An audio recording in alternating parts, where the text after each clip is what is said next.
Vamos dar continuidade às mesas redondas e temos nesta mesa redonda um tema sobre transformações da cidade e pós-Covid. Tenho aqui ao meu lado esquerdo Ricardo Veludo, engenheiro do território de formação. Atualmente é vereador da Câmara Municipal de Lisboa, com a responsabilidade entre variadíssimos pelouros e funções. Tem o pelouro do urbanismo. Com larga experiência em planeamento urbanístico e em políticas de habitação, a par do seu trabalho académico como professor e investigador, ao longo da sua carreira tem estudado modelos de participação e governação no sentido do desenvolvimento sustentável das cidades. A seguir temos a arquiteta Maria Manuela Oliveira, professora da Escola de Arquitetura, Arte e Design, Universidade do Minho. Atualmente é presidente da Assembleia de Delegados da Ordem dos Arquitetos e desde 97 docente na Escola de Arquitetura da Universidade do Minho, onde desenvolve projetos de arquitetura e desenho urbano no âmbito do seu centro de estudos. É investigadora no Laboratório de Paisagens, Património e Território, Lab 2 PT. A seguir temos o professor João Ferrão, geógrafo, investigador do Instituto de Ciências Sociais da Universidade de Lisboa, um dos grandes referências em Portugal no pensamento sobre as cidades e o território, especialista em estudos urbanos e ordenamento do território, foi docente do Departamento de Geografia da Faculdade de Letras de Lisboa, presidente da Associação Portuguesa para o Desenvolvimento Regional, secretário de Estado do Ordenamento do Território e das Cidades e é atualmente membro do CNADES, Conselho Nacional do Ambiente e Desenvolvimento Sustentável, e recentemente presidiu ao júri do programa Bairros Saudáveis. No ecrã contava ver Marion. Eu vou descrever. Marion tem uma formação transdisciplinar assinalável, pois é urbanista e filósofa, especializada em estudos ambientais. Atualmente é conselheira da Presidente da Câmara de Paris. Acompanha as áreas da arquitetura, património, paisagem urbana e espaços verdes e foi responsável pelo planeamento urbano com o qual implementou um projeto de nome Reinventer Paris, um call internacional para a apresentação de projetos inovadores que foi replicado noutras cidades europeias. Recentemente recebeu o prémio European Leadership Award, atribuído pelo Urban Land Institute para jovens profissionais do setor imobiliário com menos de 40 anos. Permitam uma nota introdutória a esta temática Transformações da Cidade pós-Covid. A Bienal de Veneza, que decorre neste momento, tem como título Como vamos viver juntos? O comissário libanês Hashim Sarkis lançou o desafio em 2018, ainda não tínhamos sinais de pandemia. As cidades contêm e representam aquilo que somos e o que queremos ser enquanto sociedade. É nas cidades que se produz grande parte do conhecimento e da cultura. É para o bem e para o mal, as cidades representam-nos. E, ciclicamente, ao longo da história, as cidades se revelam e exigem ser reconsideradas. E é hoje, por razões óbvias, as cidades voltam para a linha da frente, na construção de um futuro tão desejável quanto possível. Necessitamos de uma nova forma de ver e fazer. Uma visão para a construção de uma agenda transformadora para as nossas cidades. Eu diria mesmo que é tempo de nos reinventarmos nas novas realidades urbanas que procurem ir além das necessárias soluções adaptativas, assentes em novas tecnologias que nos prometeram com as Smart Cities. Mas sim repensar os nossos territórios e as nossas cidades com as pessoas nos centros das decisões. Chegou o momento de implementar as cidades dos cidadãos.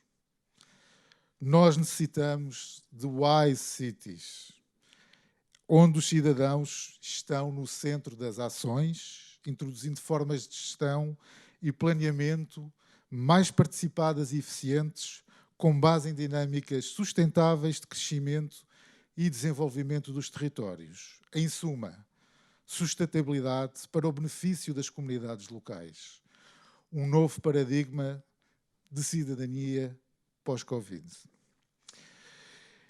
Eu começava a passar a palavra ao vereador Ricardo Veludo para dar início, então, à sua intervenção. Muito obrigado pela sua presença. Boa tarde a todos. Buenos Aires, a quem nos acompanha a partir de França, creio eu. Bom, eu gostava de, nesta fase inicial do debate, referir 3 aspectos, 3 momentos,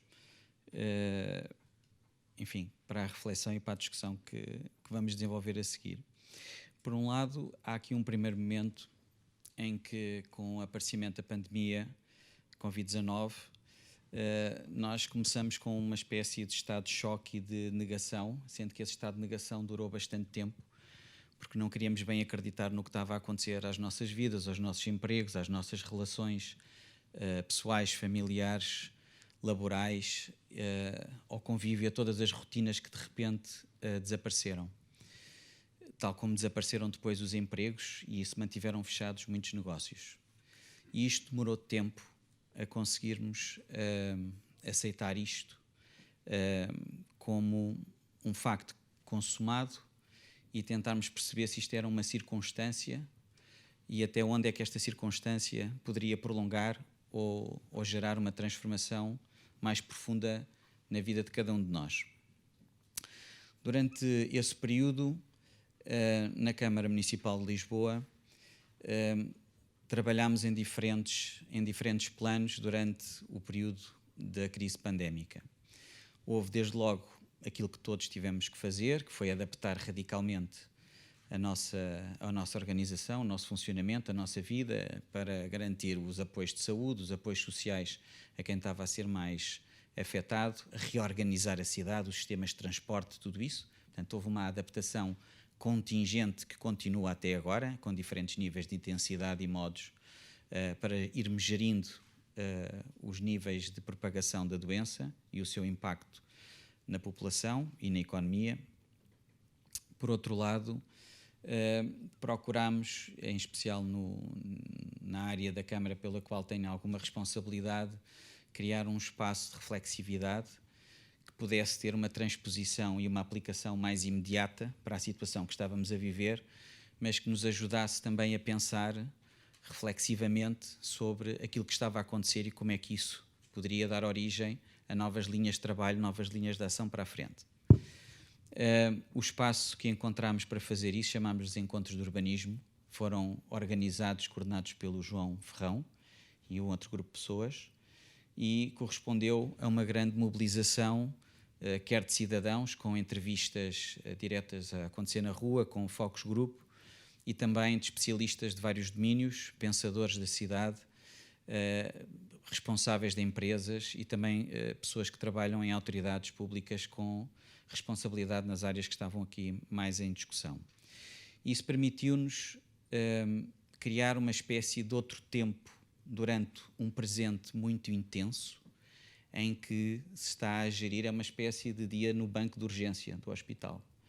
E, portanto, criarmos este espaço que vai decorrendo ao lado, em que começamos por revisitar na história do urbanismo como é que as cidades se foram adaptando e evoluíram quando se confrontaram com outras epidemias, pandemias ou catástrofes que ameaçaram em certo momento a sua própria existência e aqueles que lá viviam, e recuperamos essas linhas de como é que foi essa adaptação, procuramos essa sistemática e depois também procuramos trazer para a discussão elementos de quantificação sobre aquilo que estava a acontecer no dia-a-dia, na forma como se utilizavam os transportes públicos, o consumo, a evolução da propagação da doença, mas uma série de outros hábitos que estavam a ser alterados e como é que os podíamos ler, como é que os podíamos interpretar e se é que aquilo que estava a acontecer é apenas uma espécie de hibernação da cidade para aguentar uma agressão sistémica ou se algumas dessas alterações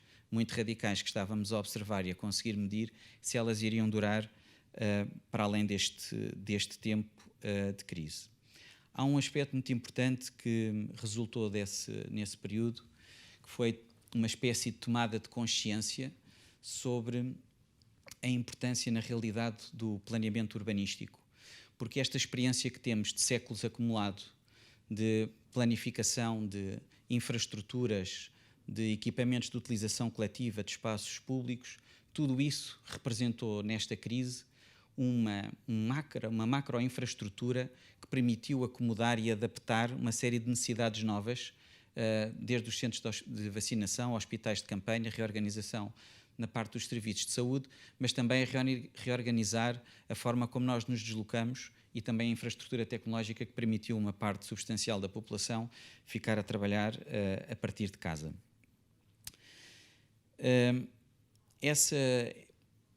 Essa tomada de consciência foi, de certa forma, boa por nos ajudar a mostrar que estávamos, de certa forma, a fazer algumas coisas certas, com a aposta que tivemos a fazer na qualificação do espaço público, com este programa que já vem de há vários anos na Câmara Municipal, de uma praça em cada bairro, construção de novas praças ou qualificação das que existem, programas muito substanciais de arborização na cidade, etc, etc.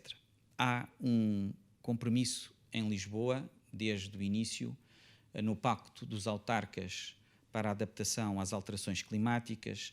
Também fazemos parte da rede de cidades de liderança climática, o C40.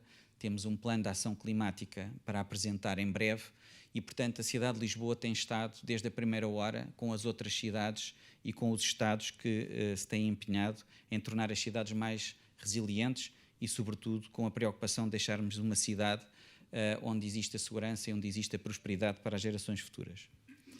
Há um segundo momento que tem a ver com, de certa forma, algumas consequências que percebem mais imediatamente e quais são os desafios que elas nos colocam. Por um lado, passado cerca de um ano do início da crise pandémica, um ano e meio, já quase, um dos sinais alarmantes que detecto como proxies de preocupações muito intensas para o curto e médio prazo é que nós tínhamos em Lisboa, tal como nas cidades do mundo que viviam uma certa prosperidade económica, nós tínhamos uma crise habitacional, disparidade entre rendimento da população e os preços do mercado imobiliário. E a procura manifesta, ou seja, as inscrições de pessoas que se dirigem aos programas habitacionais do município estava a crescer nos anos antes da pandemia entre 10% a 20% ao ano, o número de famílias que se candidatavam. No ano da pandemia, o número de candidaturas em relação na variação homóloga diminuiu 8%. Em vez de aumentar, teve menos 8%. Mas nesse ano também foram aplicadas medidas excepcionais para essa hibernação do próprio mercado habitacional, porque foram aprovados diplomas legais que impediram os despejos, houve, digamos, regras especiais que permitiram suspender os pagamentos com moratórias dos empréstimos bancários e, portanto, houve uma espécie de congelamento daquilo que eram mecanismos da dinâmica habitacional que ficaram em suspenso. Em 2021, nós estamos a discutir o que é que vai ser em relação às moratórias e não sabemos ainda exatamente por quanto tempo é que vão ser necessárias e até onde é que conseguimos, do ponto de vista do Estado, garantir esses apoios que fazem essa proteção no plano do acesso à habitação. Mas em 2021, comparado com 2020, que são os dados que temos até agora, ainda não estamos bem a meio do ano, o aumento foi de 66% do número de candidatos à habitação, seja para famílias de baixos rendimentos, seja para rendimentos intermédios. Como é que nós vamos organizar uma gestão deste processo? Porque é um sinal da profundidade da crise social e económica que está a começar a mostrar-se também neste domínio como um indicador, digamos, de alarme, e que vai obrigar a uma conjugação de resposta estadual com respostas a nível municipal, para não termos um problema mais complexo ainda.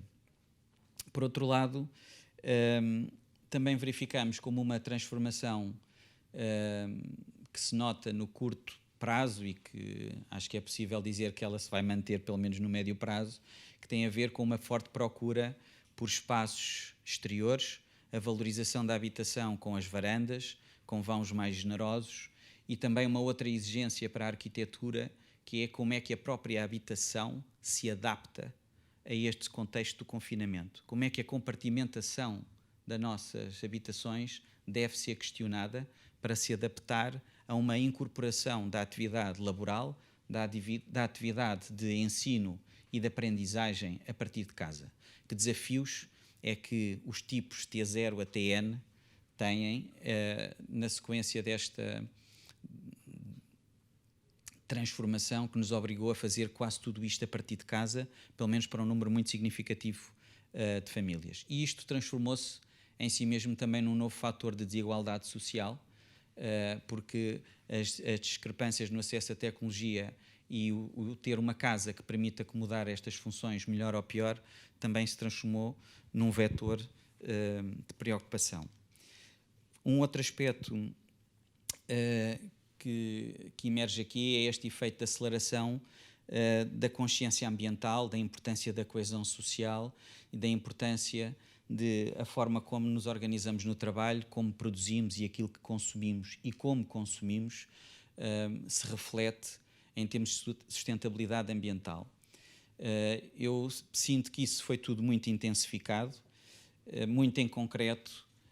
Isto leva-me a reconhecer, por exemplo, no comportamento, eu acho que é interessante irmos à procura de como é que esta percepção social depois se traduz em concreto na atividade económica e social. Vejo, por exemplo, nos operadores económicos, no setor de imobiliário, há 4 anos atrás, não havia praticamente em Portugal operadores privados interessados em fazer habitação acessível para arrendamento. Não havia. Neste momento existem vários operadores económicos, nacionais e internacionais, em Lisboa, que querem promover em terrenos privados ou em terrenos públicos, no âmbito, por exemplo, das concessões do programa Renda Acessível, concessões de obra pública, querem fazer habitação acessível. Mas não querem só fazer a habitação acessível, com preço acessível para os vários escalões de rendimento. Estão a pensar num ecossistema de habitat de bairro. Eles estão especialmente interessados em fazer investimento nos sítios onde nós conseguimos garantir, a partir do planeamento e do projeto urbano, que esses novos bairros a construir têm tudo aquilo que é necessário ao dia-a-dia a uma distância percorrível a pé. E que, portanto, têm os equipamentos de apoio à infância, de apoio aos idosos, o consumo para o abastecimento alimentar, os serviços básicos para o dia-a-dia, tudo isto percorrível a pé ou de bicicleta, sem ter que usar o carro, e uma maior predisposição para todos esses modos ativos. Há um aspecto aqui curioso que também nos deve interpelar, que é, do ponto de vista ambiental, a mobilidade partilhada é uma solução muito interessante, porque reduz a utilização do transporte individual, mantendo alguma da conveniência do transporte individual. Durante a pandemia isso desapareceu. Desapareceram os veículos individuais partilhados, sejam eles automóveis, ou trotinetes, ou até as bicicletas elétricas dos operadores privados. Desapareceu tudo do mercado e, portanto, deixou de haver essa mobilidade partilhada.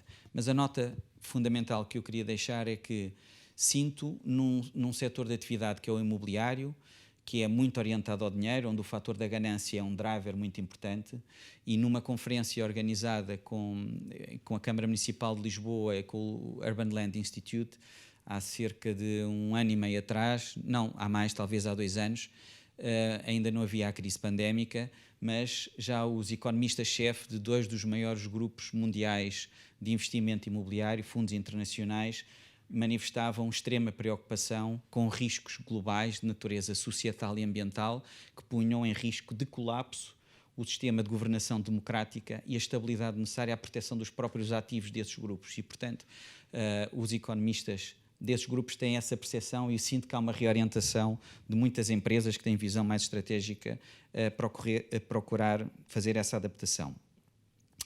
Por outro lado, há aqui uma outra adaptação mais de curto prazo, porque essa tecnologia já está disponível, vamos ver até que ponto é que isso se vai levar. Nós tivemos aqui uma fase que houve uma espécie de excitação com a domótica nos edifícios, isso depois desapareceu de certa forma, porque era uma espécie de exibição de gadgets, e depois as pessoas perceberam que às tantas aquilo não era assim tão necessário.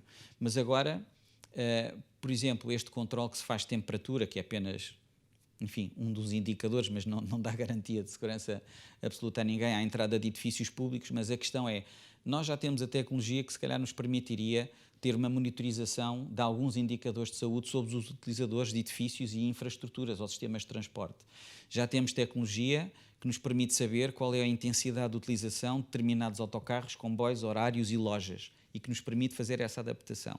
Nós ainda não conseguimos ter a incorporação integrada disto, mas temos isto já disperso, essa tecnologia já está disponível. Portanto, do ponto de vista da adaptação a este risco, que é o risco de saúde pública causado por uma pandemia, temos algumas ferramentas que eu creio que podem avançar rapidamente para uma incorporação mais inteligente que nos ajude a fazer uma gestão adequada numa situação de crise. O título do debate é a cidade ou a transformação da cidade no pós-Covid. Eu não sei muito bem se há um pós-Covid. Eu acho que há um pós-pandemia Covid-19. Não tenho a certeza absoluta se há uma espécie de pós-Covid, ou se nós temos uma coisa tipo gripe, ou se vamos ter outro tipo de, com as transformações climáticas que estamos a ter, um determinado nível de riscos de saúde pública que vai ser eventualmente bastante mais presente e que nos vai, digamos, obrigar a ter aqui um tipo de habituação mais continuada. Por fim, só para concluir, há um terceiro ponto que me parece que a pandemia teve esse lado, digamos, positivo, que foi intensificar de tal maneira a consciência da sociedade sobre estes riscos que ameaçam a nossa existência enquanto sociedade e até enquanto seres vivos, que faz com que nós tenhamos a responsabilidade de incluir na nossa agenda de trabalho, seja ao nível político, seja ao nível técnico, uma série de outros riscos sistémicos que o Fórum Económico e Social, digamos, organizou em 5 categorias: os riscos económicos, os ambientais, os geopolíticos, os societais e os tecnológicos. Toda esta conceptualização, de certa forma, já estava disponível, tal como os temas da sustentabilidade ambiental e das alterações climáticas. Aquilo que sinto é que, neste momento, os cidadãos esperam de nós, sobretudo, ação, e que haja plano de ação muito concreto para essa adaptação. Eu vou deixar apenas 2 referências que depois podemos eventualmente abordar durante o debate. Por um lado, que na próxima semana devemos apresentar em Lisboa um programa que se chama Resiste, que é um programa para a resiliência ao risco sísmico na cidade de Lisboa e que irá para o terreno para fazer um forte estímulo a que os proprietários de edifícios privados, edifícios públicos e infraestruturas críticas procedam a uma avaliação standardizada sobre a vulnerabilidade ao risco sísmico e como introduzir medidas de adaptação para aumentar essa resiliência, criar uma infraestrutura de conhecimento e de monitorização para esta fenomenologia e, em terceiro lugar, desenvolvermos sistemas de alarmística através de cabos submarinos que têm sensores que fazem ligação de Portugal continental às nossas regiões autónomas e que nos permitem dar alguns minutos de antecedência sobre a ocorrência de tsunamis e alguns segundos em relação a sismos e que pode permitir também poupar vidas. O outro é o plano de ação climática da cidade de Lisboa, no âmbito dos compromissos que temos com a rede de cidades C40 e que deve ter um conjunto de medidas muito concretas, uma agenda muito concreta para se implementar. E a terceira nota que queria deixar, e que eu creio que também é um aprendizado da crise pandémica de Covid-19, é que estes problemas sistémicos não se resolvem cidade a cidade, instituição a instituição. Esta pandemia colocou em evidência aquilo que já sabíamos, mas tornou muito fortemente demonstrado a importância de nós trabalharmos em rede e em cooperação. E isto significa, o que de certa forma o Rui também referiu na sua introdução, que é como é que nós gerimos esta transformação com os cidadãos e com a rede de instituições e com as redes de cidades e com as redes de Estados. Portanto, nós temos um desafio mais intenso e precisamos de pessoas com esse skill nas várias organizações, que é como é que nós conseguimos organizar dentro do possível um processo de transformação que vá no sentido da prosperidade e de uma maior segurança, mas em que estejamos a trabalhar num contexto de complexidade. E conseguimos fazer isso se estivermos a incorporar cidadãos, profissionais e organizações e, naturalmente, as cidades. Muito obrigado. Obrigado. Passava a palavra a Maria Manuela Oliveira, sim.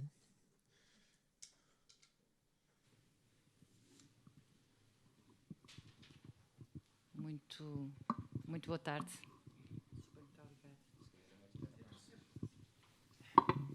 Preciso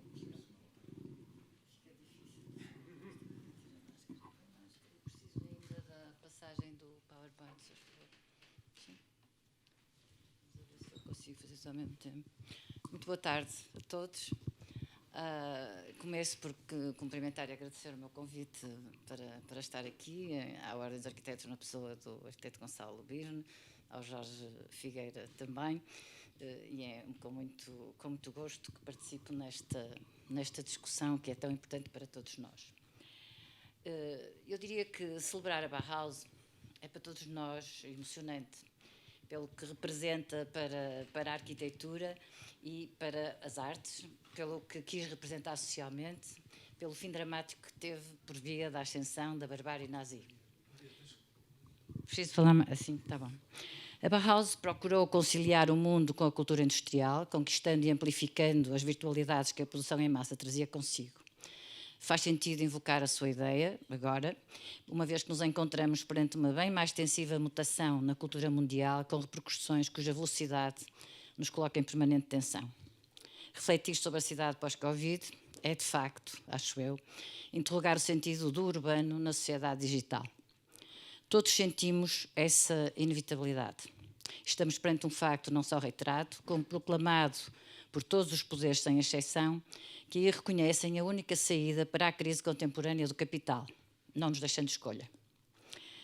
Pois, embora o inédito e a excelente novidade desta iniciativa europeia, sabemos que aos arquitetos não é solicitado o pensamento efetivamente crítico e radical.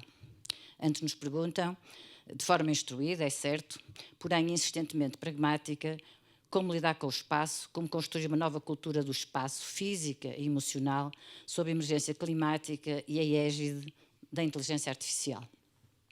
Façamos então esse caminho, acreditando, talvez, que é aquele que fará sentido. E tentemos antecipar o concerto de um futuro que nos dizem ineludível. De alguma forma, tem sido sempre esse o papel dos arquitetos ao longo da história. A tecnologia organiza a informação e a leitura que fazemos do mundo, organiza o tempo e organiza o espaço. Como Virílio tão lucidamente escreveu, cada tecnologia inventa o seu próprio acidente. O naufrágio foi inventado pela invenção do barco. Não nos é difícil a nós, arquitetos, que nos movemos no universo da matéria, do sensorial, dos corpos e do contacto, perceber qual acidente inventado pela cibernética. A pandemia não nos veio colocar perante um problema novo face à cidade e ao espaço, apenas precipitou de uma forma dramática e ruidosa, muito ruidosa, uma discussão presente desde o final do século passado. E sendo embora um lugar comum dizê-lo, esta crise, nos seus efeitos de isolamento e aparente compensação na autossuficiência das soluções da inteligência artificial e da biotecnologia, torna ainda mais premente a importância da matéria e do espaço físico enquanto veículo da nossa ligação ao exterior e suporte do encontro e de confronto de afinidades, de memórias coletivas e exercício articulado dos sentidos.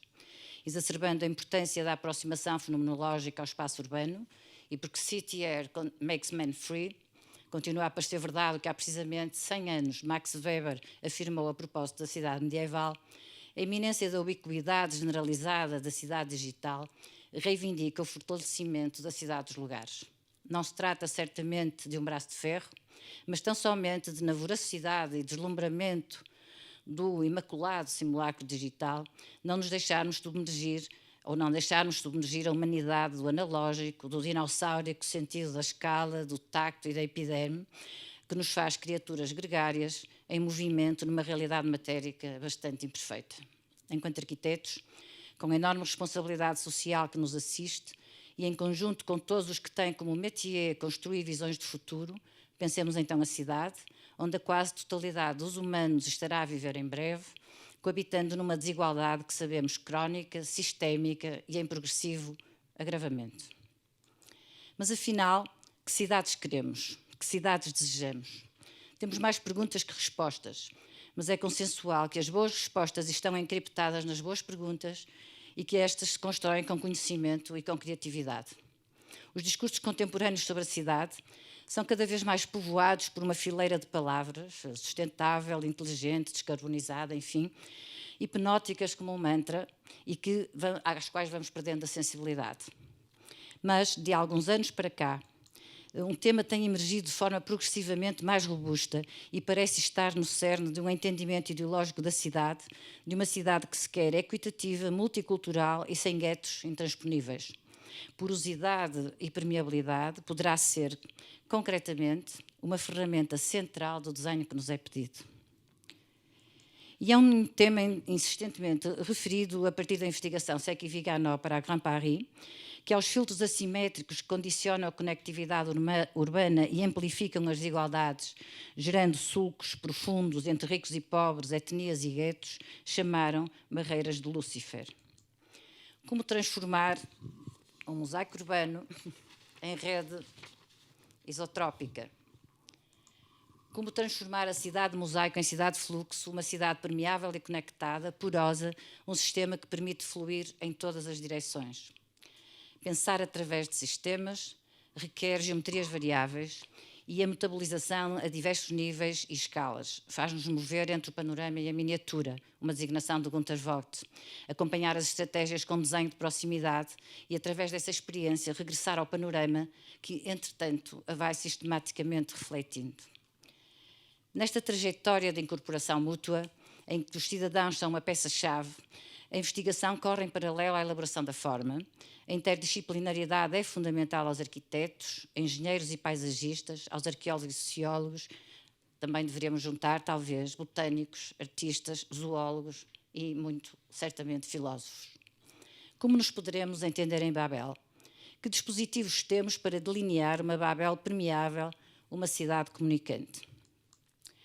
Vivemos num regime em que a propriedade privada é poderosa e impenetrável nos seus privilégios. Pensemos então a partir do que é de todos e de que todos podemos reivindicar e reflitamos a partir do espaço público. O espaço público é o sistema perfeito, revela-se como suporte ideal, a rede que percorre todo o tecido citadino, irrigando, é certo, embora de uma forma dispar, o espaço público é um supercondutor analógico.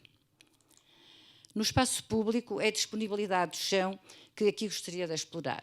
E se a pandemia revelou algo em todas as cidades, que se mantinha de alguma forma submerso sob a sua intensa ocupação, foi a avassaladora extensão do chão público dedicado à circulação viária. E é avassaladora, sobretudo, se comparada com o espaço público não estritamente afeto à circulação e aos seus apêndices funcionais e tecnológicos. Mas esta é ainda uma constatação mais constrangedora se confrontarmos a área dedicada ao tráfego viário com o solo não impermeabilizado, seja dentro das coroas ditas históricas, seja nas urbanizações recentes que têm vindo a produzir a sociedade contemporânea.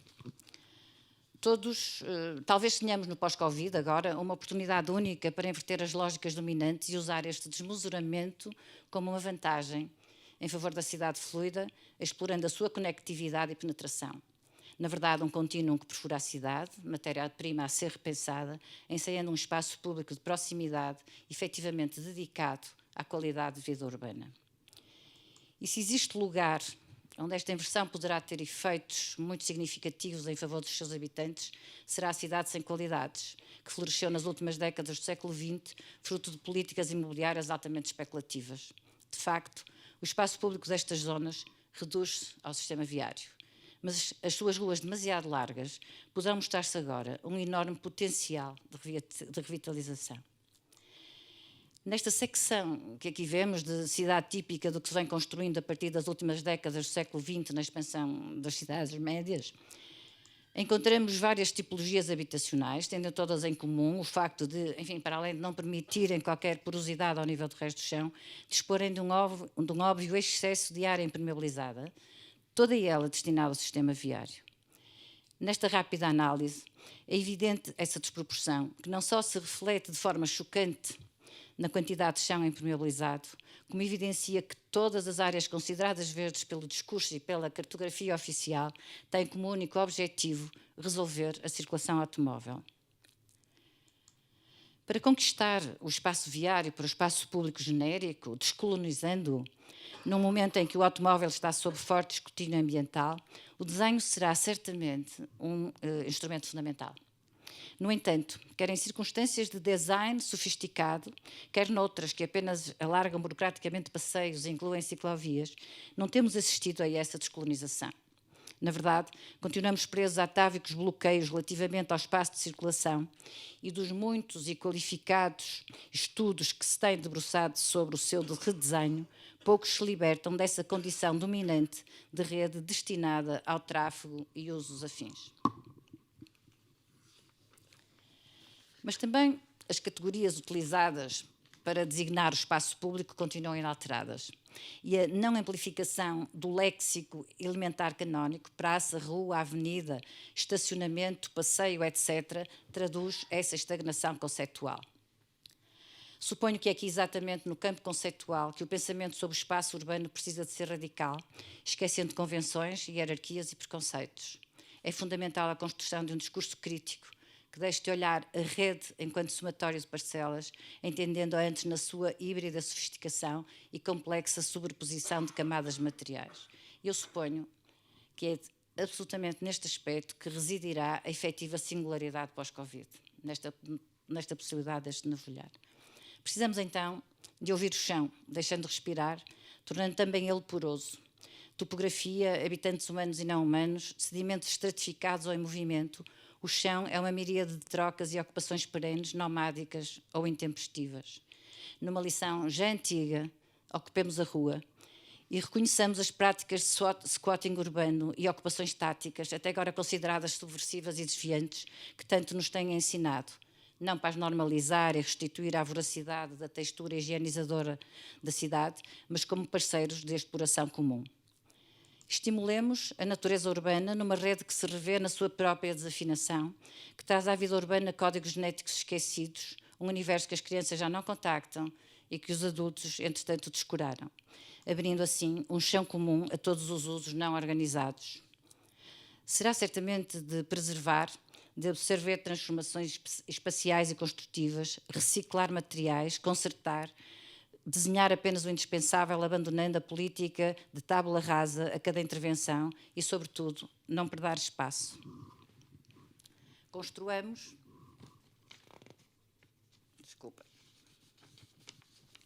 Assegurar permeabilidades implica um trabalho próximo, o reconhecimento táctil, avaliar medida, escala e proporção. Construamos uma caixa de ferramentas ainda incompleta, uma visão do universo que irá sendo preenchida à medida das descobertas que o desenho possibilitará.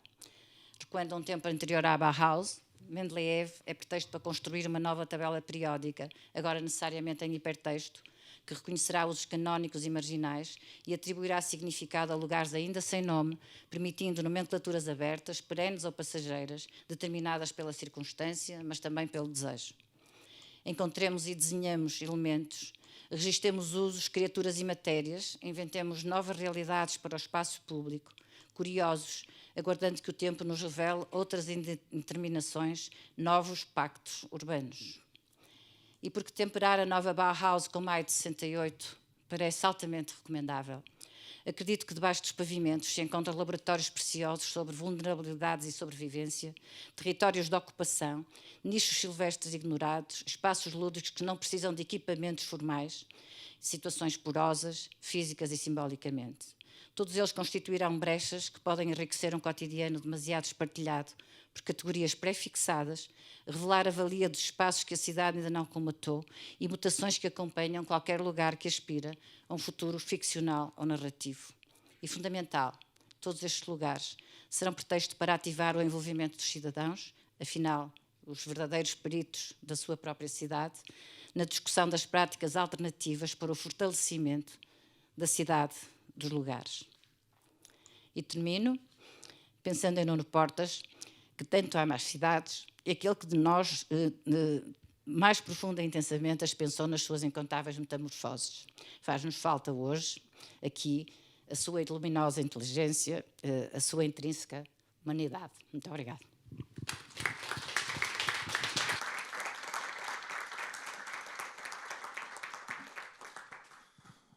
Muito obrigado, Maria Manuela Oliveira. Foi significativamente uma intervenção muito sentida e muito forte. Muito obrigado. João Ferrão, passava... Obrigado. Muito boa tarde a todas e a todos.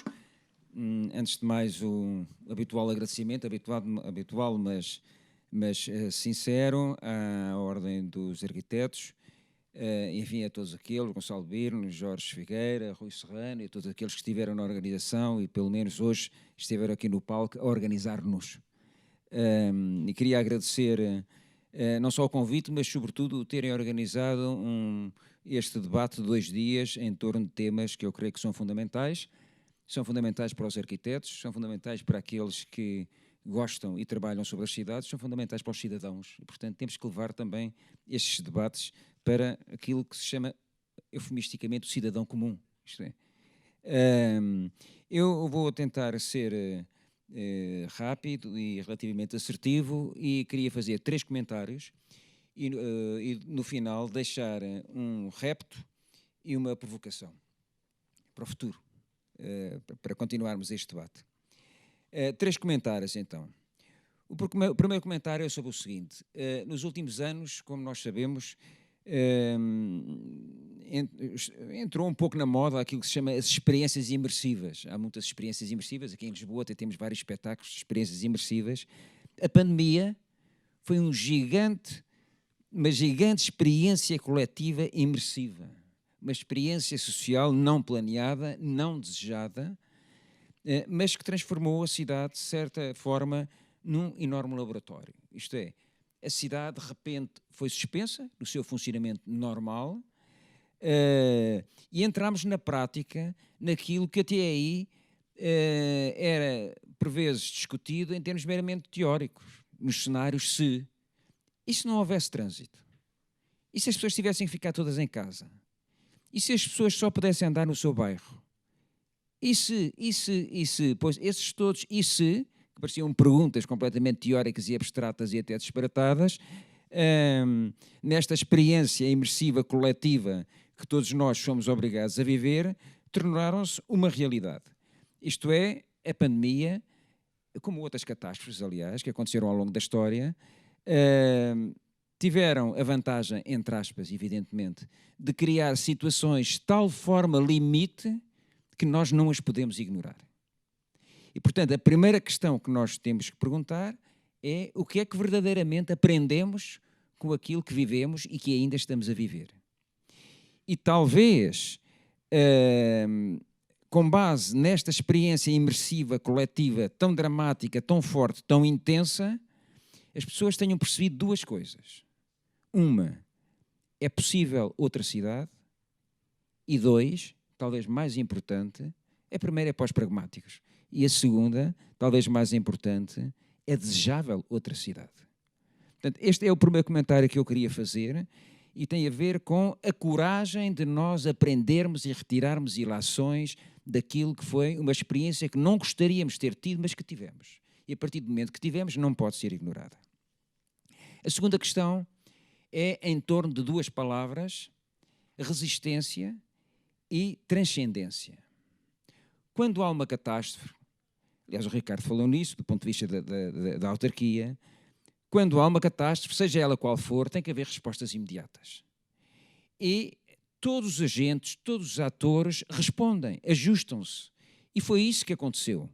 Apesar de algum momento de negação, foi isso que aconteceu do ponto de vista de todos. Do ponto de vista das autoridades públicas, do ponto de vista dos cidadãos, do ponto de vista das empresas. Eu vou dar exemplos que são evidentes para todos, podíamos dar muitíssimos mais exemplos, mas é só para concretizar aquilo que eu estou a dizer. Do ponto de vista das autarquias locais, a resposta imediata mais evidente, do ponto de vista daquilo que nós estamos aqui a ver, já foi referida. São os exemplos do urbanismo tático. De repente, nós começamos a aparecer uma série de exemplos de urbanismo tático que não eram novos, mas que eram marginais, que tinham uma presença marginal e que passam a fazer parte da resposta mainstream da cidade, da autoridade da cidade. Alarguem os passeios, ponham mais esplanadas, mais árvores, etc, etc. Portanto, o urbanismo tático, não sendo novo, ganhou uma centralidade que não tinha antes, como resposta imediata. Do ponto de vista dos indivíduos e das famílias, todos nós sabemos quais foram as nossas respostas. Quer dizer, nós tivemos que lidar como sobreviver em casa que de repente se transformou no espaço mais multifuncional que nós podemos imaginar, onde se faz tudo, onde se faz absolutamente tudo. Trabalhar, estudar, dormir, comer, enfim, todas as atividades humanas passaram a estar altamente concentradas nas nossas casas, e os indivíduos e as famílias ajustaram-se como uma resposta imediata a esse novo dia-a-dia, espacialmente confinado à casa, espacialmente confinado aos espaços públicos contíguos à casa, espacialmente confinados a algum comércio de proximidade e, portanto, alguma lógica de bairro. E, claro, também aprenderam como fazer teleconferências, teletrabalho, telecompras, etc, etc. E também do lado das empresas houve ajustamentos e respostas imediatas.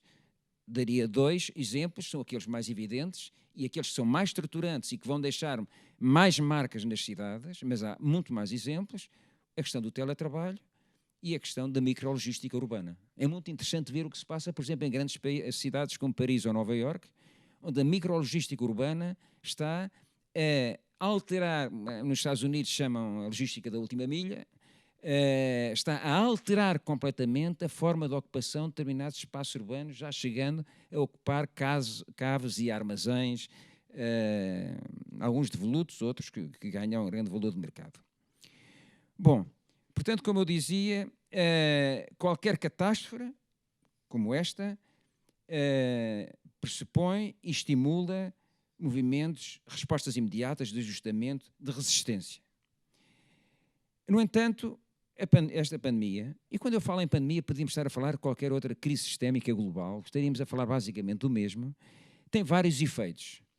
Tem um efeito revelador, que já foi falado aqui por várias vezes e a partir de várias perspectivas, isto é, tornou-se evidente, muito mais evidente aquilo que nós sabíamos, mas que passou a ser impossível de ignorar, nomeadamente todas as falhas estruturais, as debilidades, as assimetrias estruturais vieram ao de cima. Teve um efeito acelerador, muitas das coisas que nós fazemos hoje já existiam todas, mas ganham outra centralidade, ganham outra visibilidade, recorre-se a elas com muito mais força. Há também um efeito desformatador, isso é importante. Alguns dos nossos referenciais ficaram desformatados e levantaram-nos dúvidas, se calhar não podemos pensar da mesma forma, se calhar temos que começar a pensar de uma outra forma, e trouxe também efeitos disruptores, isto é, disrupções que nós de momento não sabemos se são temporárias e efêmeras ou se deixarão rastros, mas houve de facto movimentos disruptivos, nomeadamente do ponto de vista da forma como a sociedade civil se organizou para, por sua iniciativa, dar resposta aos tais problemas que, já existindo, ganharam uma visibilidade e uma intensidade que antes não tinham. Portanto, este segundo ponto, que eu designei resistência e transcendência, tem este objetivo de que sempre que há uma catástrofe, uma crise sistémica deste tipo, os movimentos de resistência, no sentido que eu atribuí aqui, de resposta imediata, de ajustamento, são fundamentais, são necessários, mas a situação é tão grave que coloca a questão que foi referida justamente há pouco, que é como é que nós caminhamos da cidade que temos para a cidade que queremos. Isto é, não se trata apenas de resistir, trata-se de transcender. E transcender é transcender em muitos sentidos. Transcender, desde logo, nos nossos paradigmas cognitivos e no nosso pensamento moderno, que é extremamente baseado em dicotomias muito estruturantes. A natureza e a sociedade, o urbano e o rural, o físico e o virtual, o formal e o informal. Podíamos fazer aqui uma lista enorme de dicotomias, todos nós reconhecemos que são pobres, mas construímos tudo em torno destas dicotomias. Tudo. Bem, o perímetro urbano, a definição do perímetro urbano é levado ao extremo. Desenha-se, é uma dicotomia que tem um desenho. Portanto, esta era a segunda ideia que eu queria deixar, da resistência à transcendência. Não basta resistir no sentido de dar respostas eficientes, imediatas e de nos ajustarmos de forma flexível e também eficiente, mas é preciso transcender muitas coisas, muitas formas de pensar, onde existe informação de origem privada. Ou seja, é a versão tecnológica de Smart City levada ao extremo do ponto de vista da centralidade das tecnologias, mas com uma finalidade, que é a finalidade da segurança. Com tudo o que significa de controle, de vigilância, de monitorização das pessoas, dos grupos, etc, etc. Este é um segundo paradigma. E o terceiro paradigma é o paradigma da sociedade socioecológica, da cidade socioecológica, que tem uma versão extrema que alguns autores se autodesignam, porque é aquilo que defendem, mas eu creio que entra dentro deste paradigma do urbanismo agroecológico. E há uma discussão muito interessante sobre a cidade socioecológica, nas suas várias variantes, incluindo este urbanismo agroecológico. E eu aqui gostaria de fazer um parêntese, para ser justo, e para alguém dizia, a nossa colega brasileira dizia que nós transportamos connosco, felizmente, porque caso contrário estaríamos a desperdiçar a memória, nós transportamos connosco aquilo que aprendemos com os que estiveram antes de nós. E eu queria aqui relembrar dois nomes, não é o Nuno Portas, porque aqui eu vou mais atrás, relembraria com todo o gosto do Nuno, a propósito de tudo isto e a propósito deste debate. Mas eu gostaria de relembrar dois nomes que todos nós aprendemos nas escolas, acho que ainda se aprende, do Patrick Geddes e do Ebenezer Howard, porque eles, por uma razão muito simples, eles não tinham uma visão higienista das cidades. Eles colocaram a relação sociedade-natureza no centro do planeamento da cidade, que é uma coisa completamente diferente. E, portanto, desse ponto de vista, incluíram também a relação urbano-rural, incluíram os espaços verdes com as 4 funções: ecológica, alimentar, estética e de fruição. Ou seja, há ali um discurso que, com as narrativas que nós usamos hoje, podemos perceber perfeitamente que antecede, no contexto urbano industrial e não no contexto de globalização em que nós vivemos hoje, mas que precede aquilo que é hoje o conceito da cidade socioecológica nas suas várias variantes. Bom, o que é que eu queria dizer sobre estes 3 paradigmas? Primeiro, quando nós falamos em paradigmas é sempre uma simplificação, mas isto ajuda-nos a perceber. E há, de facto, como referência estes 3 paradigmas. O paradigma do imobiliário e do automóvel reformulado é aquilo que domina, por exemplo, em grande parte das cidades americanas. Onde há experiências muito interessantes, a transformação das autoestradas em boulevards, etc, etc, mas é este um pouco o paradigma. O paradigma da cidade securitária está muito presente em vários países da Ásia, e a cidade socioecológica, o urbanismo agroecológico, nos seus primeiros passos, está mais presente em algumas cidades europeias. A questão aqui, para mim, não é colocar... É óbvio que há aqui aspectos que facilmente perceberão pelo que eu estou a dizer, que eu não apoio de todo, mas o meu exercício não é tanto escolher um paradigma contra outros dois. A minha mensagem, digamos, é perceber que esta experiência imersiva, coletiva, forçada que nós tivemos e estamos a ter, fomentaram a emergência mais nítida de 3 respostas concentradas ou baseadas nestes 3 tipos de paradigmas. São 3 tipos de respostas. É claro que nós não temos que dar um destes tipos de respostas. Provavelmente podemos ter respostas que estão dentro deste triângulo. O que me parece mais ou menos evidente é que nós temos que definitivamente caminhar para um conceito de visão pós-antropocêntrica. Pós-antropocêntrica, isto é, por todas as razões também já foram referidas hoje, o homem não é uma espécie que egoisticamente define já não falo nas relações coloniais, etc. Estou a falar genericamente, né, em relações entre várias espécies e do ponto de vista da sobrevivência do planeta, por exemplo, nós precisamos urgentemente desta visão pós-antropocêntrica. E nós precisamos de uma visão de cidade que, sendo pós-antropocêntrica, saiba estabelecer relações reciprocamente benéficas entre três coisas, que são sempre as três coisas, são sempre as mesmas. Entre natureza, comunidades e economia. E o que nós vimos é que a cidade moderna colocou a economia primeiro contra a natureza e depois dividiu o social e as comunidades. Ora, há um conceito que eu não conhecia, e se calhar a maior parte de vós também não conheciam, que era o conceito de comorbilidade, que passou a ser familiar com a pandemia. As pessoas morrem por causa da pandemia, mas morrem também por causa dos problemas da comorbilidade. A cidade, nesta perspectiva de relação virtuosa, natureza, social, economia, devia justamente alimentar o oposto da comorbilidade, que é aquilo que eu chamo a covitalidade.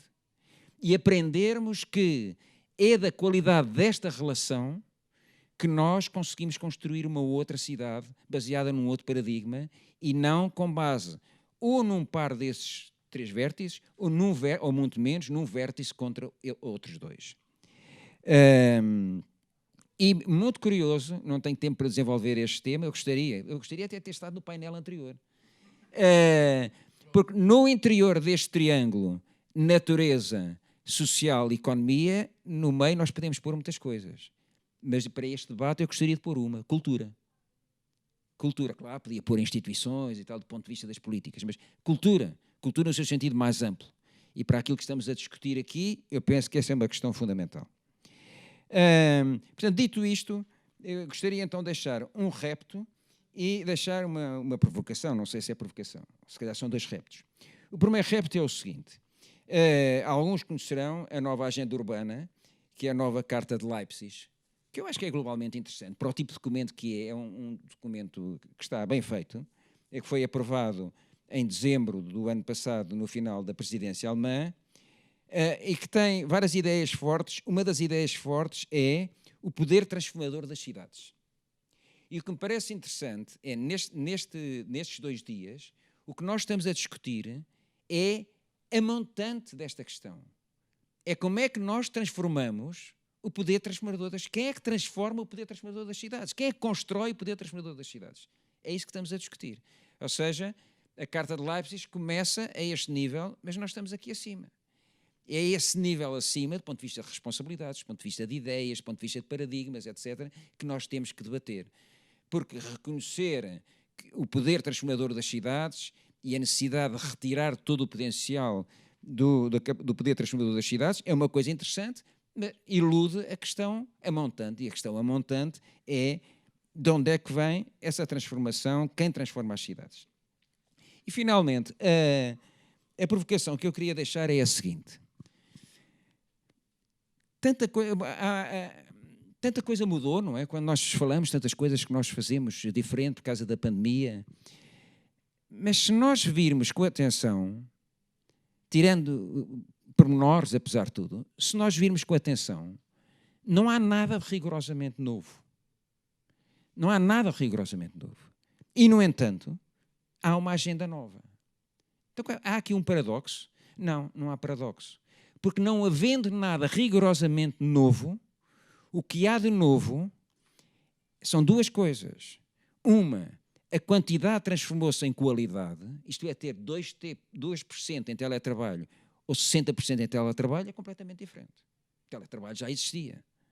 Mas o que é novo é a quantidade e, portanto, transformou-se numa questão qualitativa.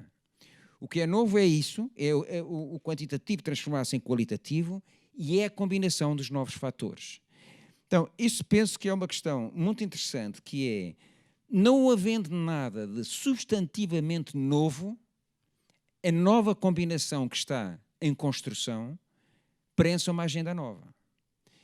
E então, se assim é, o debate será a agenda que nós queremos discutir. É uma agenda que se reconhece e que se identifica com uma das 3 agendas de resposta urbana que nós estamos a assistir até agora, a de continuidade esverdeada, a cidade securitária, a cidade sociológica, ou temos uma outra visão? Não sei, eu tenho uma ideia, mas o debate é esse, não é? O debate é esse. Portanto, eu creio que é muito curioso este aparente paradoxo, porque é evidente que de um dia para o outro não ia aparecer nada de novo e, portanto, nós mobilizamos aquilo que já conhecíamos, damos uma importância e uma relevância muitíssimo maior. E, portanto, termino com estas 2 questões, que é, no fundo, quem transforma as cidades, a tal pergunta a montante da Carta de Leipzig, quem transforma as cidades, e se nós precisamos de uma nova agenda, de uma agenda transformadora, o que é essa agenda transformadora? E voltamos outra vez ao mesmo. E quem a produz, quem a constrói, quem a co-constrói, como é que ela pode ser construída? Eu acho que a discussão que tem um pretexto, não é? Um pretexto é uma iniciativa comunitária, isso também é interessante, mas a discussão destes 2 dias, tendo esse pretexto, vai muito para além dele e, portanto, que queria, mais uma vez, agradecer à Ordem dos Arquitetos ter lançado este debate, porque eu acho que ele não podia ser mais oportuno. E como eu ouvi desde o início, tive ficado desde o início, é sempre muito bom e muito agradável, e sabem todos que nem sempre é essa a regra, estar num encontro organizado por uma ordem onde não há um discurso corporativo. Isso é muito bom, é muito bom. Portanto, quero-vos agradecer isso e pronto, e terminar a minha intervenção, que já falei demasiado. Obrigado. Muito obrigado. João, fica registada essa nota final acerca da Ordem dos Arquitetos e Cooperativo. Passávamos de imediato a Marion, que está em Paris, que já estamos um pouco atrasados. Marion, hello. Hello. Can you hear me well? Can you hear me? Sorry, but I don't know if you hear me. Hello? Hello. Yes. Do you hear me or not? Yeah. Okay, great. Okay. Welcome. Great. Welcome to our conference of Thank you. on architectural policies. It's a pleasure to have you here. And we'd like to hear from you the intervention about the case of Paris that is very interesting in the order of the day, and is a theme that we like to discuss. Thank you very much. Thank you so much for the invitation. So just 1 second. Okay. So I will present some urban policies that we are running in Paris.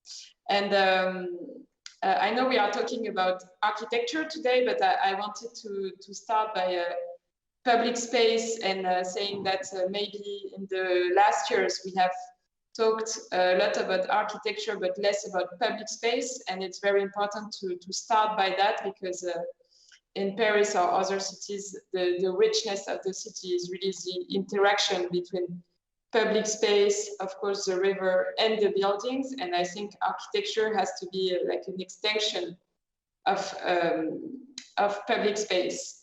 And I like this image of Paris because it shows well the interaction between natural elements and the buildings.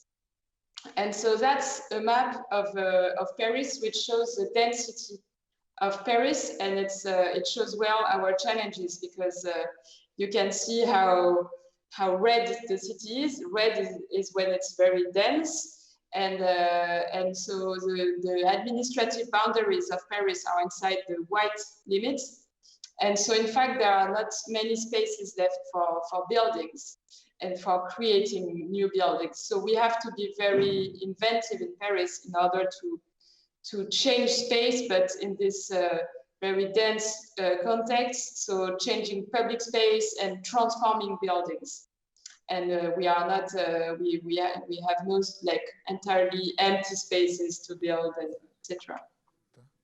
So to start with an emblematic project led by the mayor of Paris, that was a highway near the Seine River that used to exist for many years, and Anne Hidalgo, the mayor of Paris, decided to actually transform it into a park.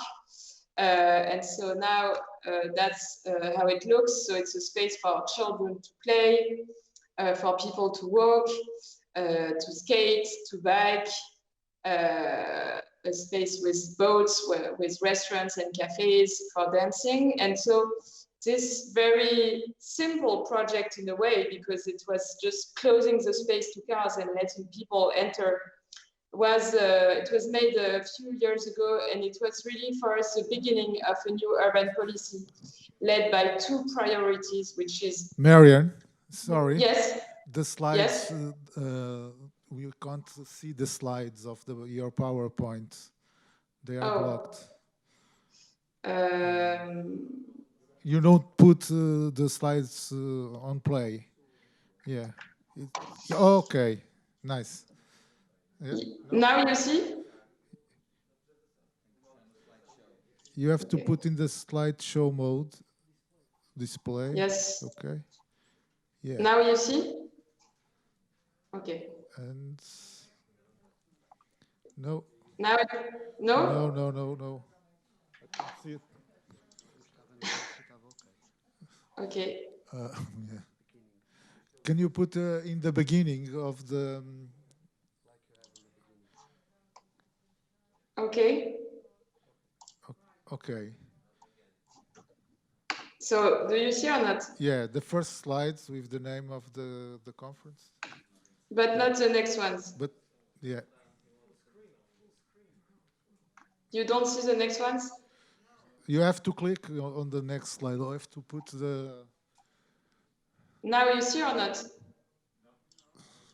No, the second slide, no. Okay. Sorry, I don't know, because I'm clicking right now, and yeah, I don't know what to do. Okay, you press. That's okay. Now. It's okay? So you see the riverbanks right now?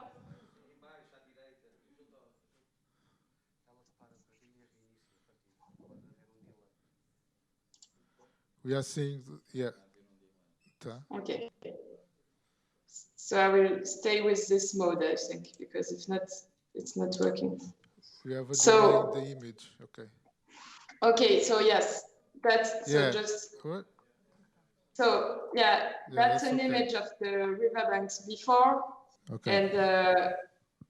And how it was transformed after. Those are images. Sorry if there is a problem. Images of the riverbanks, how it looks now. And so what I was saying is that this way of doing and liberating public space for people rather than cars, and greening massively the city, because we are a small city with few green spaces. Those are really our two main priorities, and we think that it completely reshapes our urban landscape. And so that's really our priority for Paris. And we are trying to change both, of course, public space and buildings in this same way of giving space back to people and greening the city. So, of course, the ecological impact of buildings and of architecture is very important. So this figure, I think, is always very impressive. The fact that construction takes 50% of natural resources and produces 25% of carbon emissions. So based on that reality, we have decided to change the rules of the game in Paris when talking about buildings. And that's why we have launched a competition called Réinventer Paris, Reinventing Paris. And the idea was to challenge the architects and the developers and to tell them that when there is a public land, we will not sell this land to the highest bidder, but we will sell it to the best project, the most innovative project, the most social project, the most environmental friendly project. And since that day, every time we have a public land, we organize a big competition and we ask the developers, of course, to team up with architects, but also with NGOs, farmers, etc., to have the best project. And so we proposed 23 sites in Paris, very different ones, from like old buildings to a wasteland along the ring road. And the idea was really to build differently in Paris. So here is an example of a project that won the competition, just to show you that architecture also in Paris can be different. And for example, this building is entirely dedicated to food production consumption, and it's both transformation of an existing building, an abandoned railway station, and a new tower made of wood. And that's another image of the project. And for us, it's really a good example that in Paris, there can be a good alliance between patrimony and new biosourced buildings. And so there were like 22 laureate projects, and now a lot are under construction. And this competition really helped us showing to the developers and the architects that we can do better, that we can higher the standards. And here is an image of a project from this competition that has been implemented. It's called La Ferme du Rail, so the railway farm. And this building is made entirely of local materials, of wood, straw, stone, and it comes with a farm. And for us, it's very important to show that in Paris, we can have such projects that use local materials, that go back to an idea of architecture that is more simple and more local, based on what we have in the region. And we believe that that's not only for small projects, it's also the case for big projects. And this is a building, you may know, that is the Tour Montparnasse, one of the towers in the center of Paris. And this tower, Parisian people used to say that it's not a beautiful building. So we organized a competition with the owners. And here there were several options. It could be to change completely the building. Some architects proposed to change completely the shape, to make it gold, or I don't know what. And the winning project was actually the project that respected the existing shape of the tower and that added only what was necessary because of environmental reasons. And they are adding balconies at the low level of the tower, and they are really keeping the shape and respecting its patrimony. And that will be the new Montparnasse Tower. And we really think that we can keep most of the buildings and just like change what is necessary. So from those projects and from this Reinventing Paris competition, we took some important rules for architecture in Paris. First rule is changing the recipe of buildings. We really want Paris to be a model city in terms of replacing concrete with biosourced materials, with wood, straw, stone, because that was actually the case before in Paris. And we think that concrete is too polluting and we have to find new materials. So now every time we organize a competition in Paris, we are imposing those ecological materials.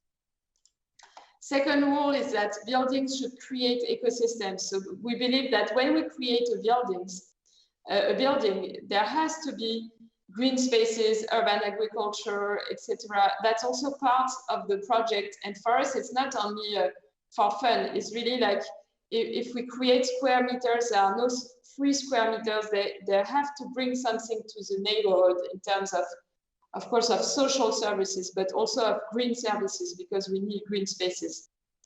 And third role is use what's already there, because I mean, we have a great patrimony, and it's the case for all European cities. So instead of demolishing, there has been too much demolition. We have to use what's already there to keep it, and to really renovate more than what we built.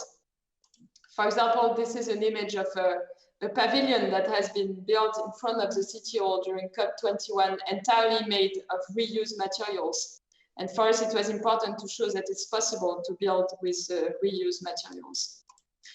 So, a word about the impact of pandemics on urban planning. So, of course, like many cities, we used tactical urbanism because we had to act very quickly on public space.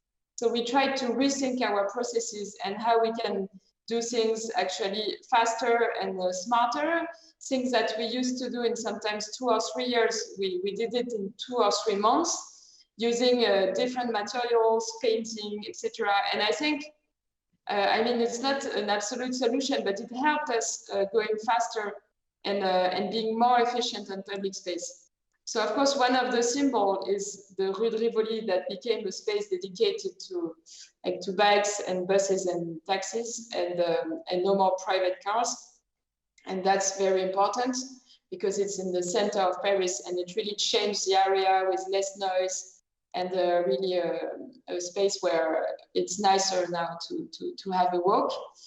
We also worked on a new urban design because of the pandemics we had to act on public space about how to show sanitary distancing. So we try to work on a design that helps that, but that is not only about safety and security, that can also be nice. We think that design on public space is essential. And for example, in front of this school, we tested this design for children so that they could also play with this special painting on the streets.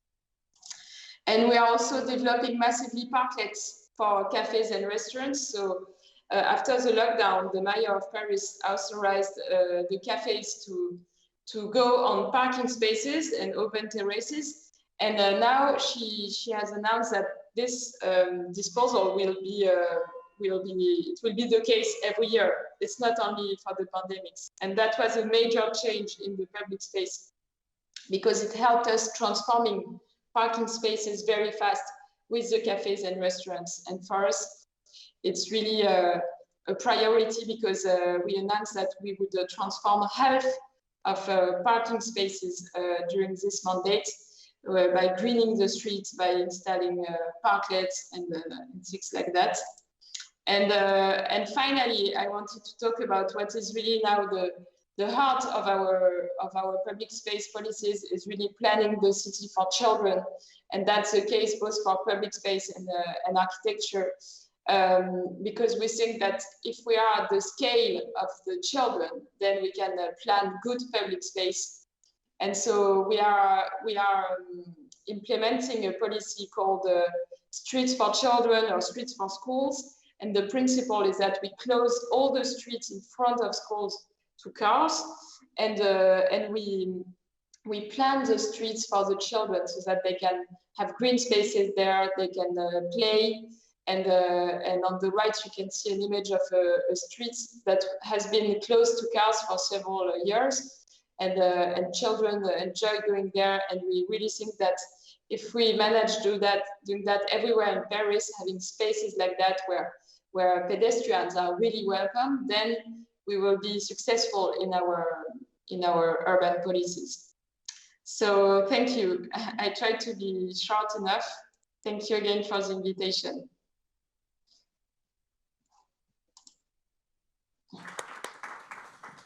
Thank you. Thank you.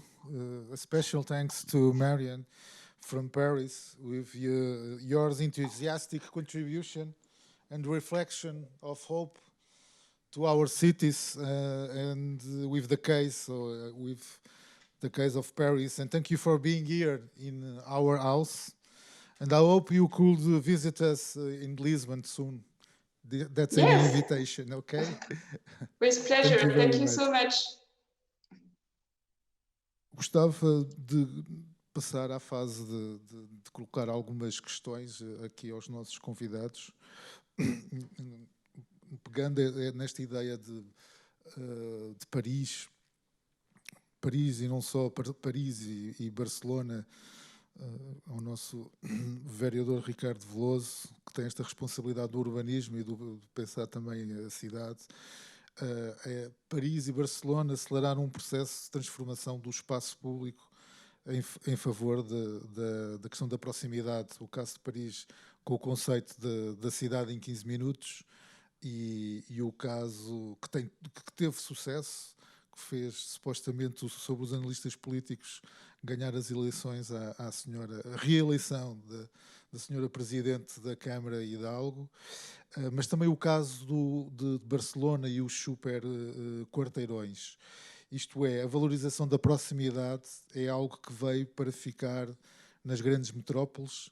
O caso de Lisboa, além deste urbanismo tático que é evidente e que sentimos quem vive a cidade, que mais está pensado para o futuro da cidade de Lisboa?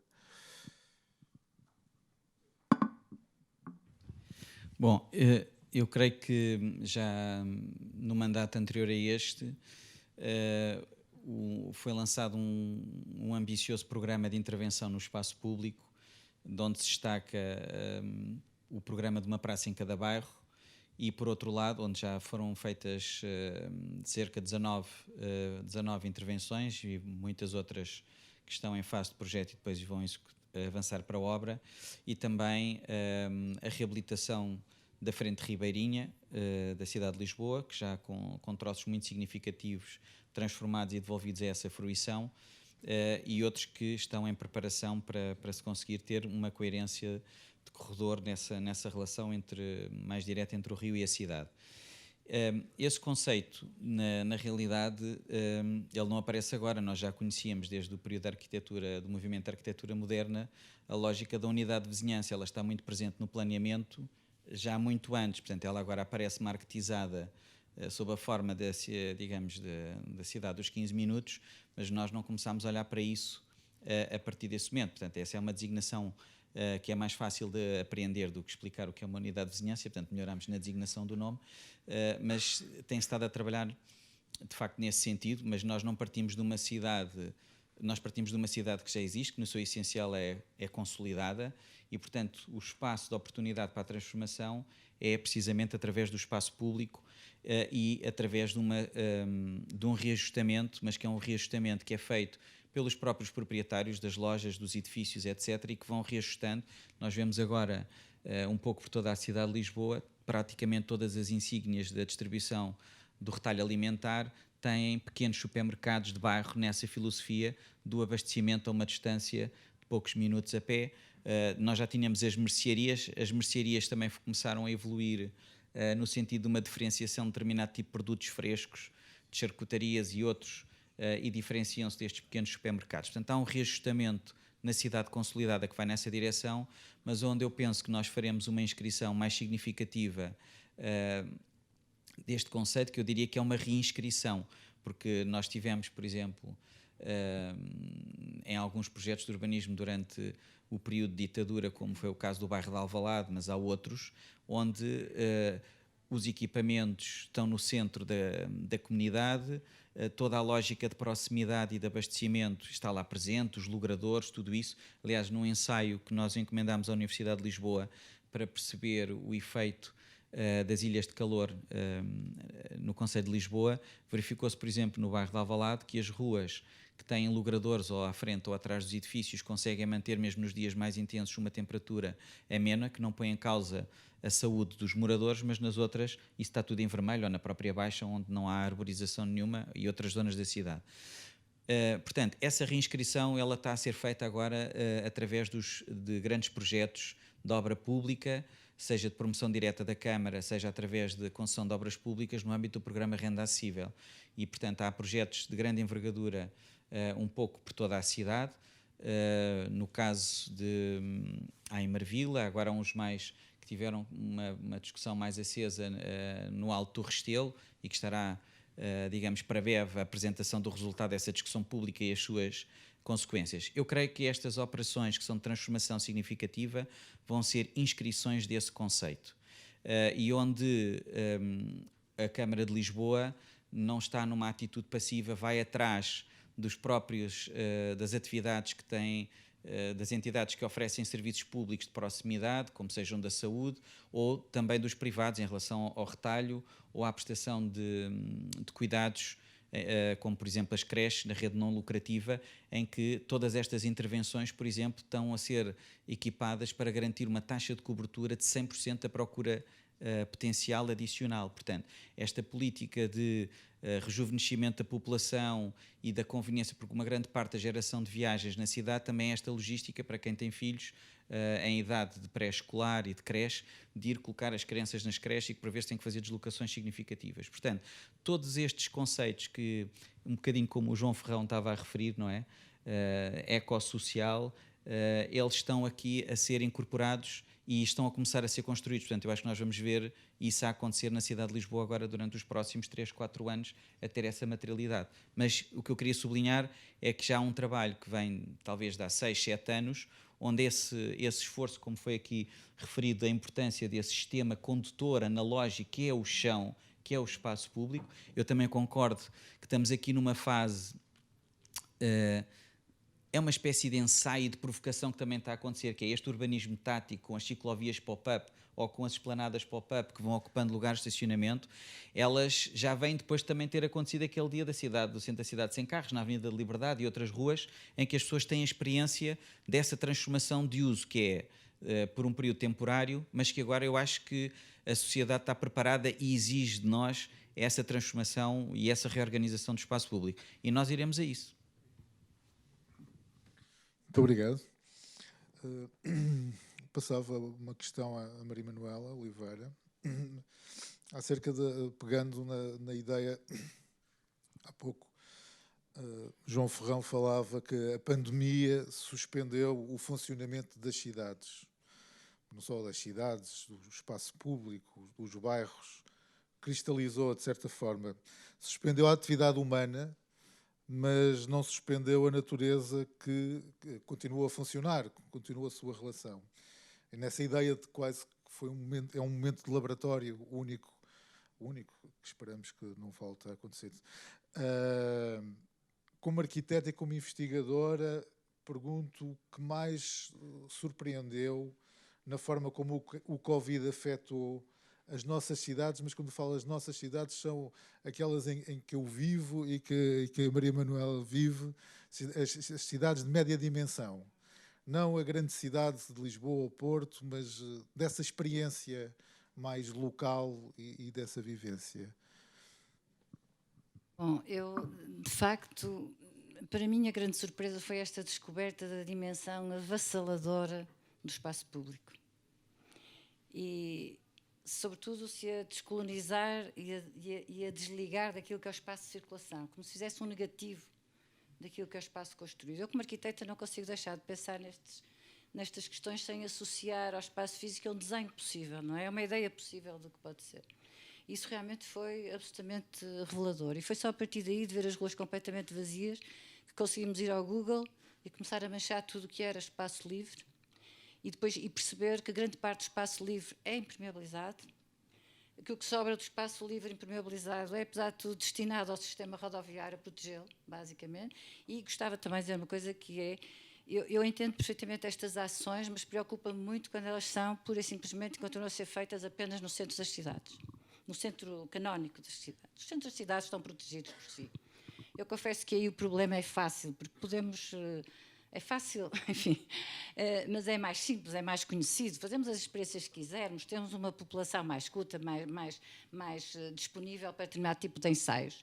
Também preocupa ver, normalizar tudo o que são experiências em determinado momento subversivas, estão todas recuperadas já, como vemos. Portanto, perderam o seu caráter subversivo e estão incorporadas já numa lógica normalizadora, higienista e de reconciliação com aquilo que o discurso oficial realmente procura. Agora, o que eu pergunto é como é que nós vamos lidar com as cidades, não no centro, mas naquilo que está ao lado, na cidade sem qualidades. Também já falamos há muito tempo na cidade sem qualidades. E essa sim precisa de uma atenção, e é muito difícil, porque as questões socioambientais colocam-se de uma maneira muito mais evidente e muito mais grave e mais dura de resolver. E o que eu penso é que, enquanto também continuarmos com uma espécie de ações que eu acho que têm de acontecer, porque são ensaios laboratoriais, mas que são ações que são setoriais, que são avulsas, que são muito interessantes para a aprendizagem, mas não tivermos uma visão que é construída como um guião, que não é, enfim, não é algo que é estático e absolutamente construído do princípio ao fim para seguir, nesse sentido não é um plano, não tem a ver com isso, tem algo que vai ser construído, corremos o risco de que aquilo que estamos a fazer seja muito espuma dos dias em algum momento e seja de alguma forma com resultados muito inferiores ao que supostamente o investimento emocional até que lá colocamos deveria estar a resultar. Portanto, eu acho que, francamente, faz-me falta essa visão, na visão no sentido visionário mesmo, não é? De pensar então o que é que nós desejamos, de facto. E a partir do que desejamos, que guião é que podemos ter para lá. E volto sempre ao espaço público, porque é realmente o lugar onde existe em grande intensidade, é de facto um supercondutor, tem uma área brutal e libertemo-lo das categorias habituais. Nós aqui só estamos sempre a falar das praças, das ruas, das avenidas. Retiramos esses nomes todos dos sítios. Olhamos para ali como um espaço disponível e vamos pensá-lo a partir daí. Portanto, e não estou a querer dizer com isto que é construir visões naquele sentido muito, enfim, desligados da realidade. Não tem de todo a ver com isso. Tem a ver influenciados com a realidade, mas realmente contaminados por um sentido visionário do desejo ideal que gostaríamos que fosse. Porque, entretanto, se não for assim, estaremos, sim, certamente, por aí simplesmente a construir uma cidade esverdeada, um bocadinho mais esverdeada só. E eu confesso que acho que não é, enfim, a solução que todos... Nenhuma dessas três alternativas me parece de todo interessante. No entanto, se não formos... E nós, arquitetos, suponho que temos uma responsabilidade muito grande aqui, no sentido de construir essa imagem. Não sabemos como fazê-lo, temos muitas perguntas, certamente. As minhas são as de todas.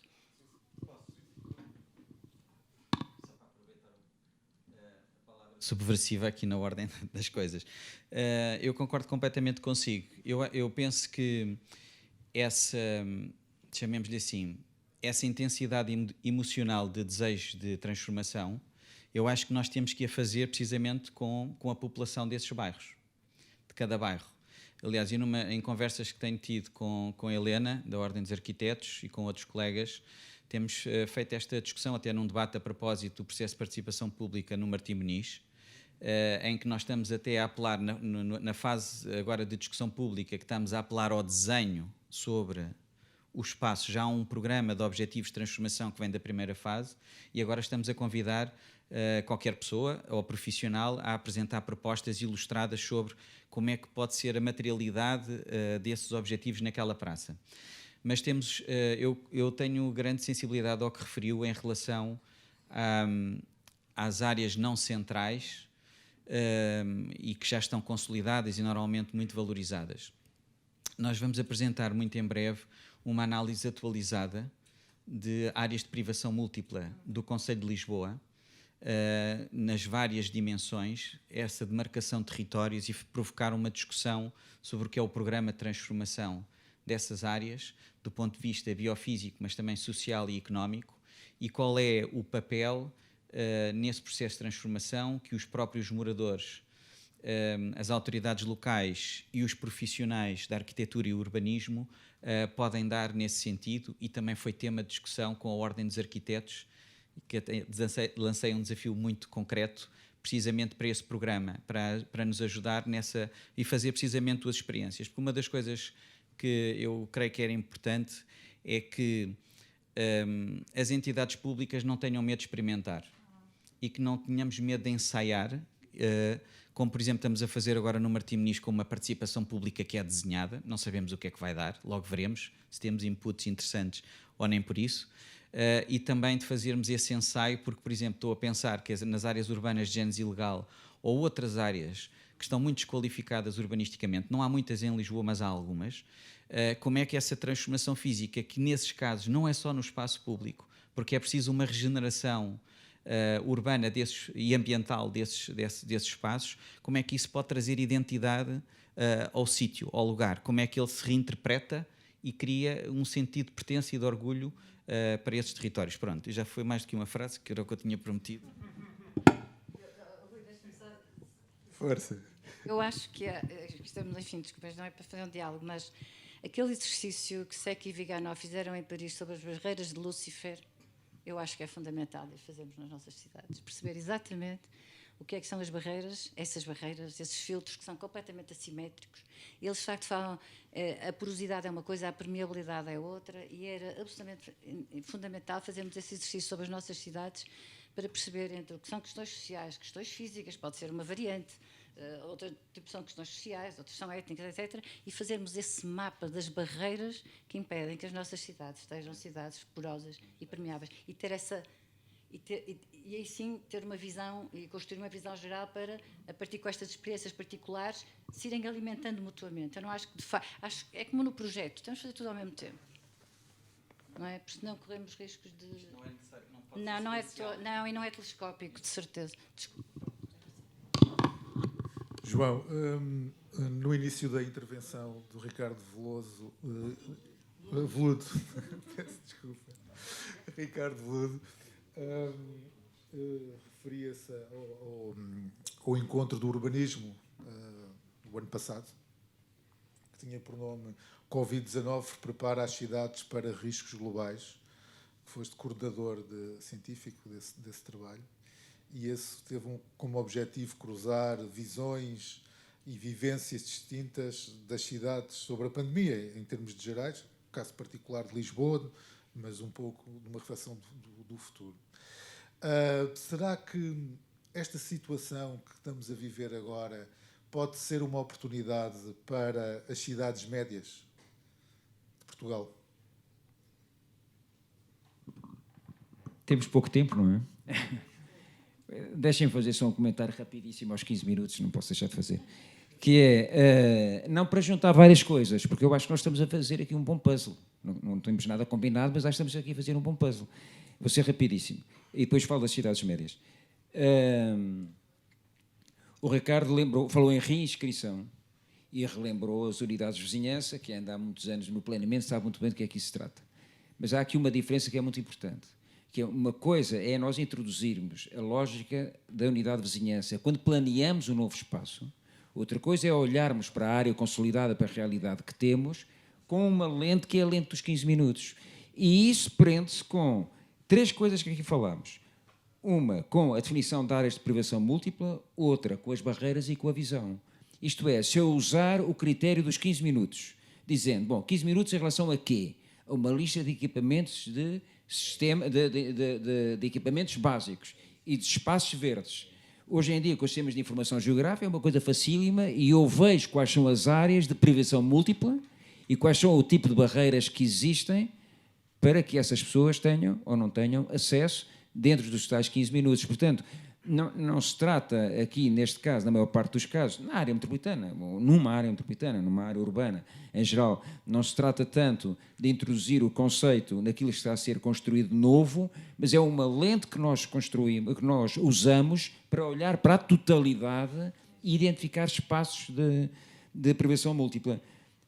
E isso já é uma componente de visão, não é um mero procedimento, não é um critério, muito mais do que isso, já pressupõe uma visão, porque pressupõe que se entende que não há uma cidade compatível com a persistência de áreas de privação múltipla. Já é uma parte, uma componente fundamental. Bom, das cidades médias, um comentário muito rápido para dizer o seguinte. Em França isso é muito discutido.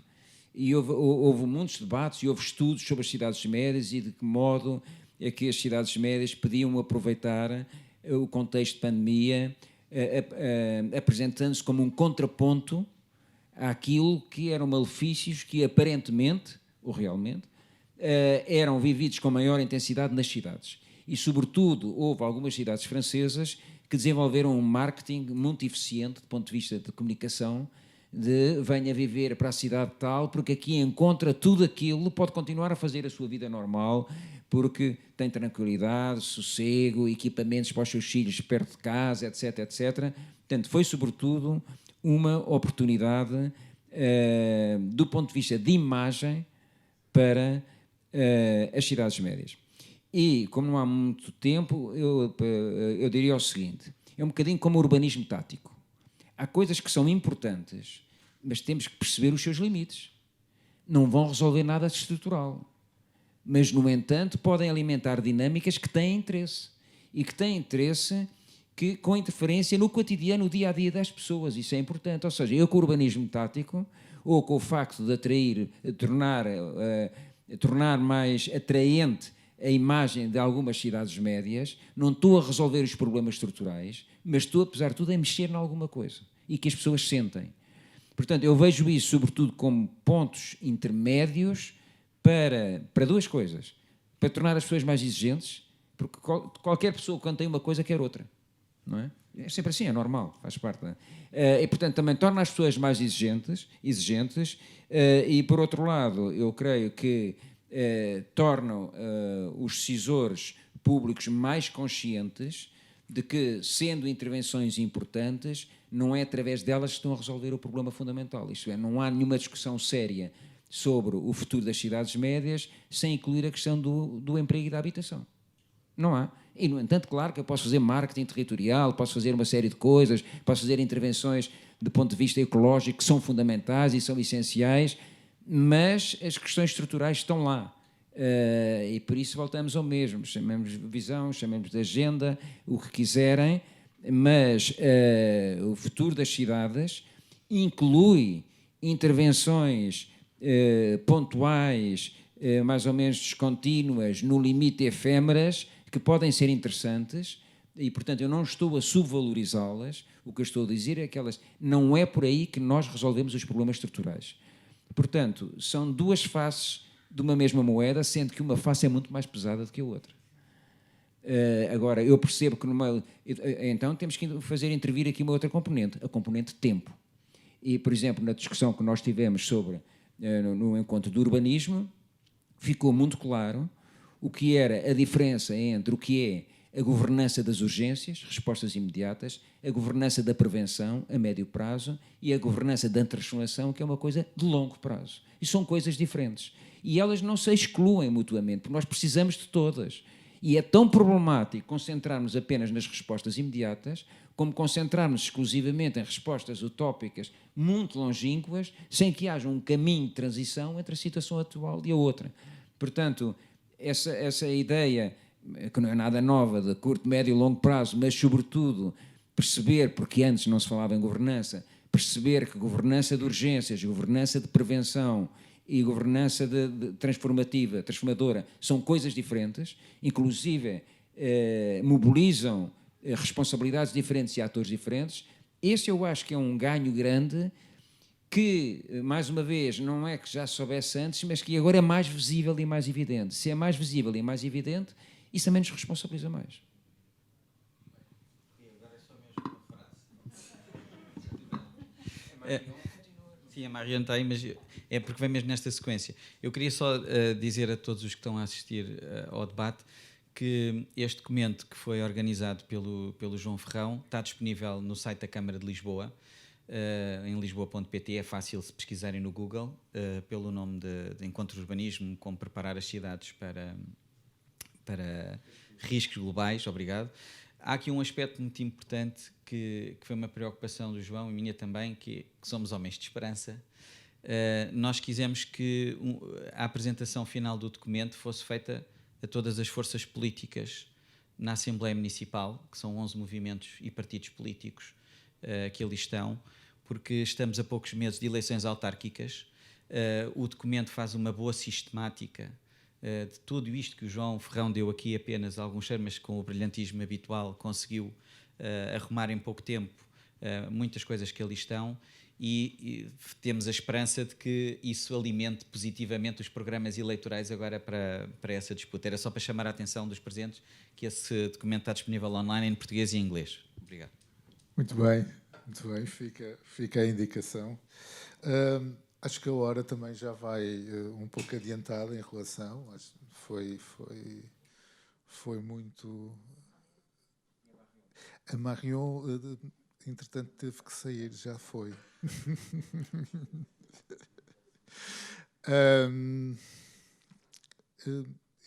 Eu encerrava a mesa, agradecer a presença do Ricardo Velodo, da Maria Manuela Oliveira, João Ferrão e a Marion, que já não está presente, o excelente debate que proporcionou para o fecho desta sessão. Passava... Já. Mas isso é só para escandinavos. Não, mas tem interesse, que é a lógica de ciência, é do edifício. É a lógica do edifício. Boa tarde. Agradecemos uma vez mais a presença de todos os que nos acompanharam hoje, presencial e virtual, e um agradecimento especial aos nossos oradores que estiveram hoje connosco e que nos ajudaram nesta reflexão. A conferência continua amanhã às 9 horas da manhã. Até amanhã. Obrigada.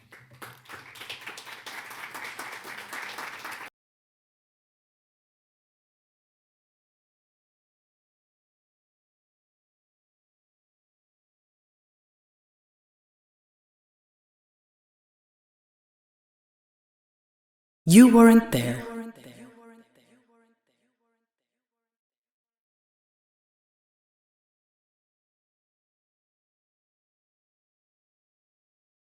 You weren't there when cities become the home of humankind, when they built the Guggenheim or premiered the Playtime. You weren't there when humans invented concrete, when Corbusier added 5 points to it, or utopian cities had no limit. You weren't there when they built Brasilia's capital, when Bauhaus ideas were radical or Neufert was made universal. You weren't there when Eiffel Tower inaugurated, when Guernica was painted, or the Holy Family invented. You weren't there. You weren't there when architecture met the computer, when Biennale has the first visitor, or Caesar won the Pritzker. You weren't there when glass revolutioned design, when Farnsworth House was just a line, or Norman did the London skyline.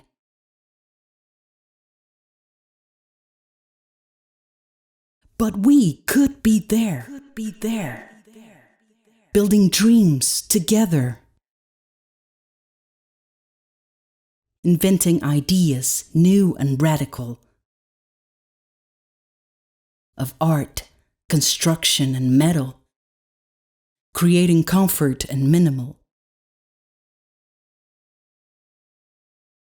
And through our windows, challenge the world to see the greatest architecture of our time.